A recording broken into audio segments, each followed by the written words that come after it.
सरकार जो 3 अध्यादेश लेके आ रही है उसका लगातार किसान और आड़ती दोनों विरोध कर रहे हैं। ठीक है, पीपली में जो रैली होनी थी परसों, उसमें जब किसान जा रहे थे तो आड़ती भी जा रहे थे, तो उन पर लाठीचार्ज भी हुआ। अब क्या आगे की रणनीति आपने बनाई है? देखिए, सबसे पहले तो हमें जहां निहत्थे किसान और आड़तियों के ऊपर, मजदूरों के ऊपर पुलिस द्वारा बर्बरतापूर्वक लाठी चलाई गई, डंडे मारे गए, सर फोड़े गए, उनकी किसानों की हड्डियां तोड़ी गई, हम उनकी निंदा करते हैं। और उससे भी बड़ी निंदा इस प्रदेश के गृह मंत्री करते हैं। इतनी बड़ी लाठीचार्ज करने के बावजूद कहता है कि किसी किसान के ऊपर लाठीचार्ज नहीं हुआ, कोई MLR नहीं काटी गई। तस्वीरें साफ बता रही हैं, और सभी किसानों की तस्वीरें जो लठ खा रहे थे वो बता रहे हैं। और MLR तो हम बड़ौदा हल्के के उपचुनाव में काटेंगे, बताएंगे किस किसान के ऊपर कितनी लाठियाँ पड़ी हैं, कितने खून के छींटे पड़े हैं। वो बड़ौदा उपचुनाव की में MLR कटेगी, तब पता चलेगा विज को। क्या रणनीति रहेगी आगे? रणनीति तो यही है, जब तक हमारी ये जो मांग है, 3 अध्यादेश हैं जो किसान के डेथ वारंट के बराबर है, ये वापस नहीं हो जाते, तब तक कि प्रदेश और देश का किसान और आड़ती और मजदूर और किसान आम जनमानस चैन से नहीं बैठेगा। हमने स्पष्ट रूप से ऐलान कर दिया है, 4 दिन सरकार को दे दिए गए हैं। 14 तारीख तक सरकार हमारी बात को मान ले, वरना 15 तारीख से प्रदेश के हर डिस्ट्रिक्ट हेडक्वार्टर पे धरने शुरू कर दिए जाएंगे और 19 तारीख तक ये क्रम जारी रहेगा। 19 तारीख तक भी हमारी बात का समाधान नहीं होता है तो 20 तारीख को पूरा हरियाणा सील कर दिया जाएगा, और वो तब तक हरियाणा सील रहेगा जब तक हमारी बात को मान नहीं लिया जाता। जिस तरह से आपने अभी कहा कि बड़ौदा उपचुनाव में जो है आप विरोध करोगे, तो अभी जो लीडर आ रहे हैं BJP या JJP के, उनका क्या रहेगा? देखिए, जिस तरह निहत्थे किसानों के ऊपर पीपली में डंडे बरसाए, उसी तरह सरकार भी कह रही थी कि यहाँ इकट्ठा नहीं होने देंगे। अब हमने भी ऐलान कर रखा है, चाहे JJP का नेता है, चाहे BJP का नेता है, हमारे गांव में आने की, घुसने की ज़रूरत नहीं है।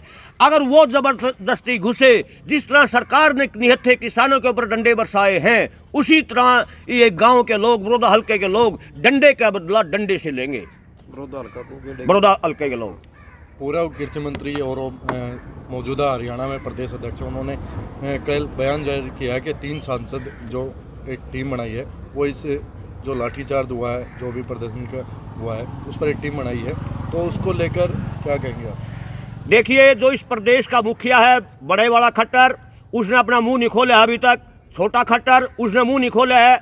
और जो हमारे प्रदेश अध्यक्ष हैं धनखड़ जी, उसने सच्चाई बात को माना है और निंदा की है। जो निहत्थे किसानों के ऊपर डंडे बरसाए हैं, उसने उसकी निंदा की है। कई BJP नेताओं ने भी निंदा की है।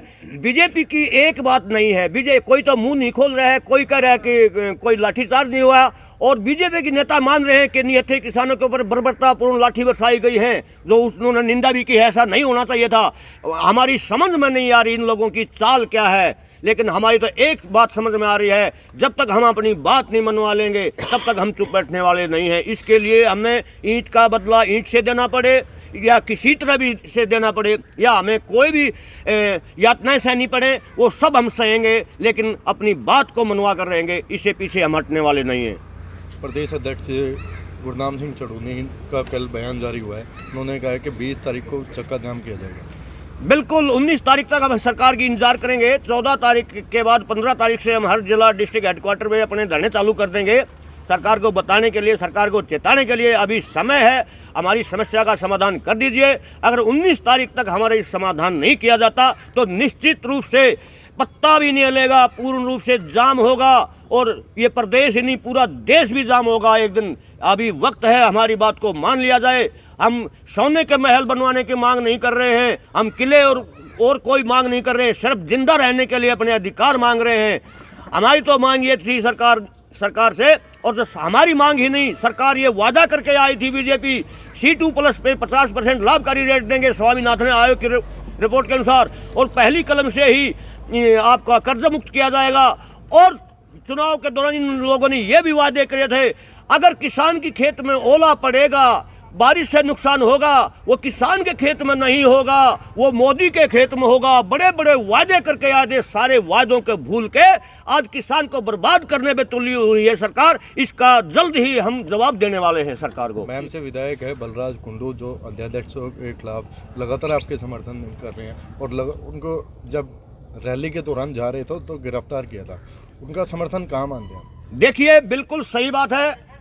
इस हरियाणा प्रदेश में कोई एमएलए है, कोई धरती पुत्र है, कोई किसान की सोच रखने वाला है। एक बलराज कुंडू एमएलए विधायक से जो निर्दलीय विधायक है, वो हमारी कंधे से कंधे मिलाकर खड़ा हुआ है। उन्होंने विधानसभा में भी हमारी बात को अच्छी तरह से रखा है और 10 तारीख का जो आंदोलन था उसमें भी सैकड़ों लोगों के साथ हमारी रैली में आने के लिए वो तैयार था। अगर वास्तव में कोई एमएलए, कोई राजनीतिक लोग हमारे पक्ष में खड़ा है तो वो बलराज कुंडू खड़ा है। हम उसके धन्यवादी हैं और उसके ऋणी रहेंगे।